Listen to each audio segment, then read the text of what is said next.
Aujourd'hui commence le cycle des méditations de carême de l'église de Saint-Ignace qui portera cette année sur les images du Christ Sauveur.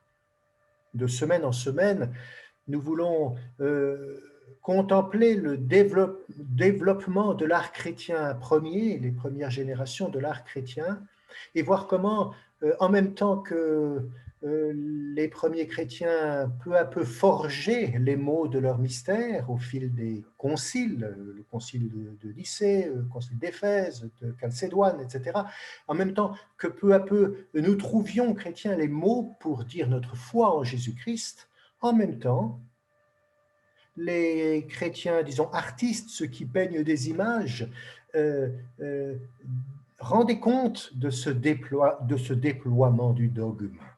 Voilà. Eux aussi savaient dire de mieux en mieux quelque chose du mystère de Jésus-Christ. Nous appellerons cela théophanie du Christ. Il ne s'agit donc pas de montrer tout l'art chrétien, mais simplement en quoi quelques images rendent compte de la divinité de Jésus-Christ. Et nous commençons dans les catacombes. Alors les catacombes, certains d'entre nous les ont visitées, quelques-unes à Rome, 800 kilomètres de catacombes à Rome. Ce sont des cimetières, tout simplement. Les chrétiens enterraient leurs morts et ils ont commencé à creuser jusqu'à 4 profondeurs, des centaines de kilomètres, donc 800, de galeries pour enterrer leurs morts, et ils les rejoignaient pour prier en famille. Du coup, ils ont commencé à les décorer. Euh, Retenons, n'est-ce pas, que ces catacombes n'avaient rien de secret, elles n'étaient pas cachées, elles étaient clairement identifiées, cadastrées, elles étaient le long de la voie romaine. Il y avait une vie autour d'elles, et, et donc elles deviennent d'autant plus belles qu'elles sont visitées et ornées. Voici des images des premières catacombes chrétiennes. Vous voyez, on repère en haut à gauche Moïse qui tape un caillou, un rocher avec son bâton pour faire jaillir de l'eau. En bas à droite, on voit Noé, n'est-ce pas? C'est Noé qui sort de l'arche, ça c'est l'arche, avec une petite colombe et son rameau d'olivier. Vous voyez, nous sommes bien dans un univers biblique. Voici un cubicule, donc c'est une chambre funéraire, un petit peu plus tardif, celui-là, nettement plus orné, un peu plus tardif et donc contemporain des premières églises. Là, nous sommes en l'an 400, ça y est, les chrétiens sont sortis de terre, on peut dire. Ils ont des églises à caissons, et vous voyez, ils repeignent même des caissons dans leur catacombes. Alors, retenons celle-ci, parce qu'au plafond, on voit quelque chose qui est très précieux, c'est tout simplement la première représentation du Christ barbu, figurez-vous. C'est la première représentation, on peut dire, du Pantocrator, ce tout-puissant qui est au plafond, alpha et oméga. Nous le reverrons, mais pour l'instant, nous sommes bien en deçà, nous sommes au début du IIIe siècle, vers l'an 200-220. Voilà, nous sommes dans une chambre funéraire et nous ouvrons les yeux. Quelque chose de lumineux, quelque chose de plutôt joyeux, champêtre, paradisiaque. On voit des oiseaux, vous voyez, en haut, là, il doit y avoir le pan, le phénix qui évoque la résurrection, beaucoup de références à la résurrection. Vous voyez les trois petits personnages sur la droite. Quelqu'un cet après-midi dans l'église m'a dit, mais c'est probablement la Trinité. Ou alors on m'a dit, c'est le Christ en croix avec les deux larrons. Non, non, non. Ce sont les jeunes gens dans la fournaise, dans le prophète Daniel, image de résurrection, ces jeunes gens dans le feu et qui sortent vivants. Voilà. Nous sommes dans une atmosphère de vie. Ça a étonné d'ailleurs les contemporains non chrétiens, les païens. Ils étaient étonnés de la manière de faire des chrétiens. Ils disaient, ceux-là, on dirait qu'ils n'ont que pour eux, la mort, ce n'est pas le problème. Le problème, c'est l'au-delà, c'est d'arriver à l'immortalité, enfin, c'est de passer la frontière de la mort. Ils sont un peu curieux, mais ils sont comme ça. Effectivement, vous ne trouverez pas dans ces chambres funéraires des catacombes jamais une pleureuse qui s'arrache les cheveux ou des squelettes dansants. Enfin, non. L'atmosphère est plutôt à la sérénité. Devant nous, nous voyons cette figure de priant, c'est une femme, Orante, Laurente, la priante, avec ses mains, voilà, certains guides disent que, regardez, si vous entrez dans une église aujourd'hui, vous verrez les prêtres, ils font pareil. Ils lèvent les mains comme ça, c'est un geste de prière, effectivement.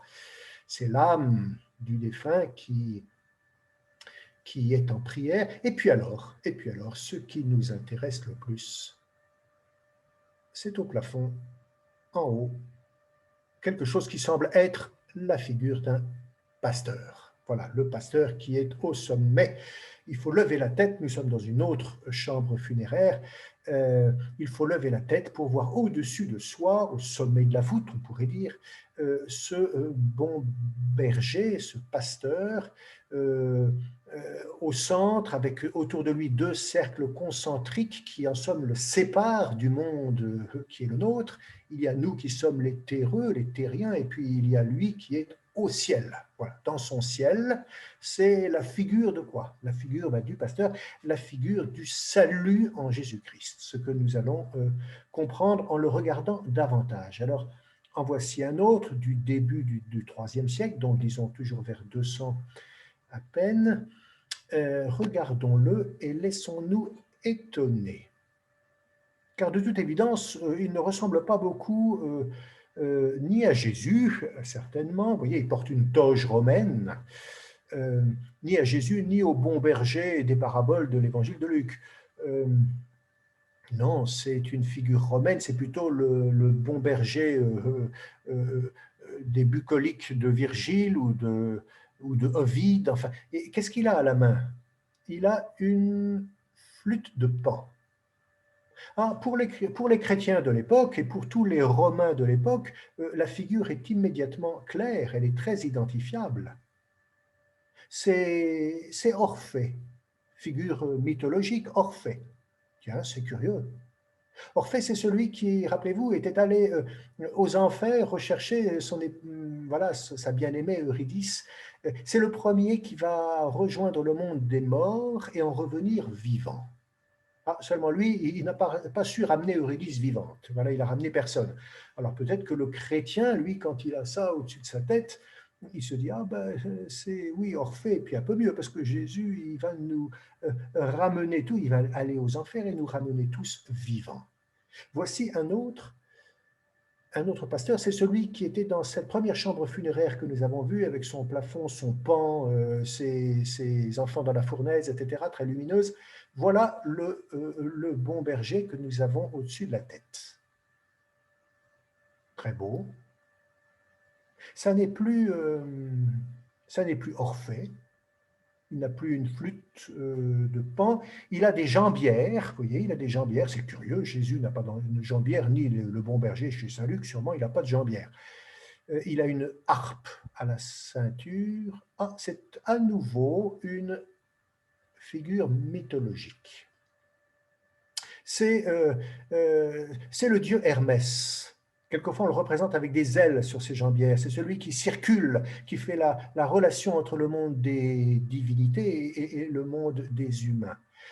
C'est le médiateur, en somme. Alors, tiens, voilà une nouvelle façon de représenter le salut en Jésus-Christ, un rapprochement de Dieu avec l'humanité.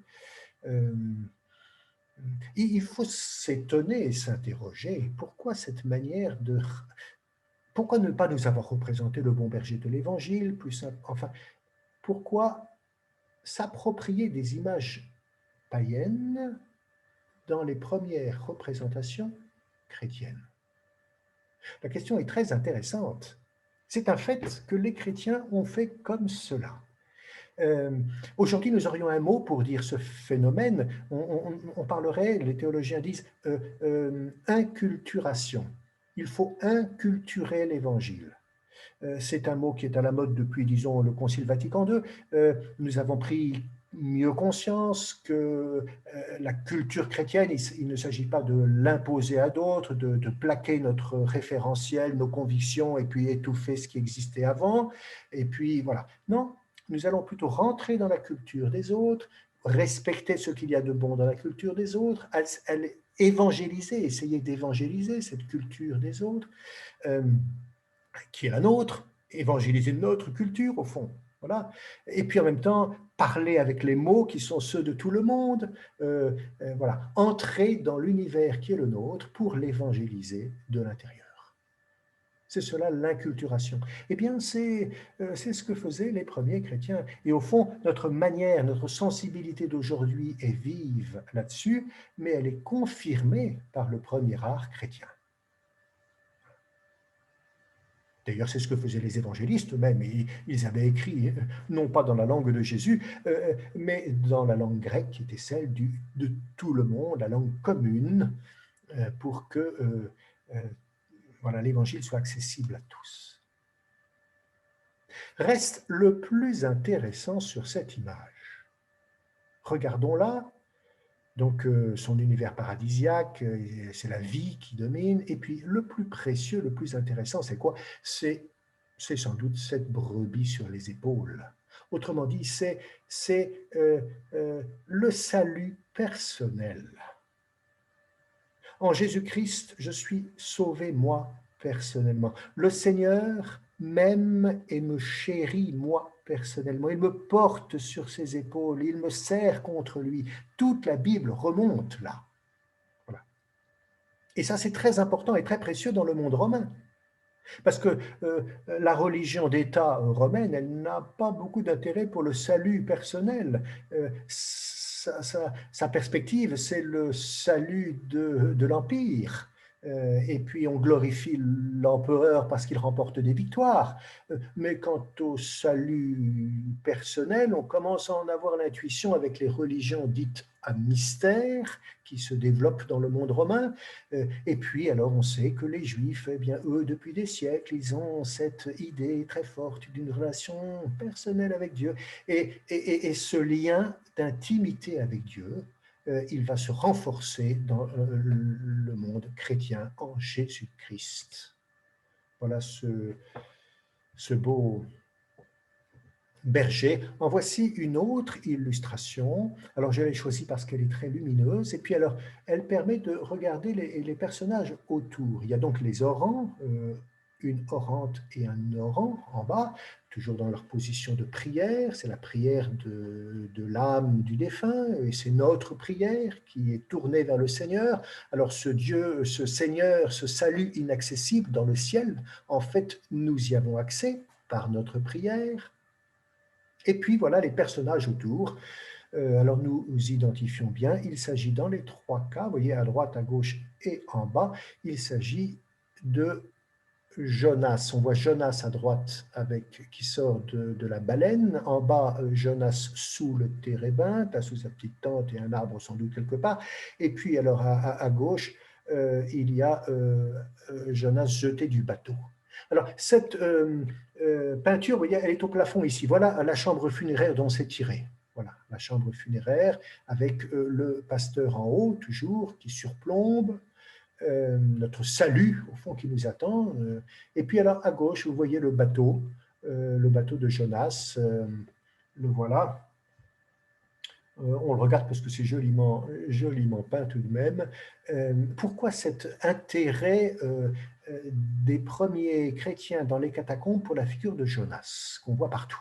Eh bien, parce que ce petit conte biblique, Jésus en était très familier, et Jésus lui-même, il faisait référence en disant « Vous n'aurez pas d'autre signe que Jonas ». Jonas qui est avalé par la mort et qui est rejeté par la mort au troisième jour. Voilà, vous n'aurez pas d'autre signe que la résurrection qui s'accomplit en Jésus-Christ. Alors, c'en était fini, n'est-ce pas, avec ces images du berger. Je termine avec quelques illustrations. Là, c'est moins théologique, c'est plutôt illustratif. Ce sont des images d'évangile. Et c'est à peu de choses près tout à fait contemporain. On savait aussi représenter les scènes d'évangile. Et donc là, on représente proprement Jésus, le Jésus de l'évangile. Ça n'est pas le mystère de Jésus, c'est le Jésus de l'évangile tel quel. Alors avec qui ici? Non, ce n'est pas la pécheresse au pied de Jésus, ce n'est pas la femme adultère, c'est celle-là qui se dit, si seulement je touchais son manteau, sûrement je serais sauvé. Voilà. Ou cette autre scène, c'est la résurrection de Lazare. Là, cette foule, bon, elle est peut-être dans l'Évangile un petit peu, puis c'est aussi la foule des chrétiens, parce qu'en l'an 340, vous voyez, on est déjà sorti de Rome, et on a conscience qu'on commence à être un petit peu nombreux derrière le Christ, et on s'en réjouit. Et puis voilà, une autre image de la résurrection de Lazare, à nouveau. Ce sont toujours des images de la vie plus forte que la mort. Aussi, outre les peintures, eh bien, des graffitis que l'on connaît bien, des signes, des symboles. Alors vous avez l'encre à gauche qui est, bon, allez voir dans l'Épître aux Hébreux ce qui est dit de l'encre. En somme, elle figure bien la croix du Christ. Avant de dessiner la croix, on a dessiné l'encre qui est lancée dans le Saint des Saints du Temple, et on se tient à l'encre et puis on va rejoindre le salut. Voilà. Le salut, on y est accroché en Jésus-Christ. Vous avez le monogramme en bas à droite, on y reviendra, c'est le Christ, le Kyro, qui dit le nom de Jésus, au fond, le nom de Jésus, et puis le fameux poisson qui symbolise Jésus. Et il y a vous savez, des jeux autour du nom ictus, le mot poisson, pour dire Jésus-Christ, Fils du Dieu Sauveur. Voilà, les symboles, et nous terminons avec une prière. Nous terminons en regardant ce pasteur et nous prions dans les catacombes. Seigneur Jésus, en regardant ces peintures des catacombes, nous voulons te prier. Les chrétiens qui ont peint cela il y a si longtemps, tous les hommes et femmes qui se sont rassemblés sous ces voûtes plusieurs siècles durant pour prier et chanter, nous voulons les rejoindre et nous unir à leurs prières et à leurs chants. Nous nous émerveillons de leur foi naissante qui est la nôtre aujourd'hui. Nous nous émerveillons de leur foi ardente qui éclaire notre propre foi et la tire en avant. Leur cœur était brûlant comme est brûlant le nôtre, du même feu et du même amour. Nous te rendons grâce, Seigneur, pour le mystère de cette foi commune qui nous unit par-delà les siècles. Seigneur Jésus, par la puissance de ton esprit qui souffle sur les siècles, nous voulons apprendre et retenir la leçon des catacombes. Nous retiendrons la figure du pasteur et sa tendresse pour le moindre d'entre nous qu'il tient sur ses épaules. Ainsi, l'art premier des chrétiens fut un chant au Christ Sauveur. Nous entendons ce chant, Seigneur, et nous croyons en ton salut. Nous mettons notre confiance en toi pour notre vie éternelle qui commence aujourd'hui.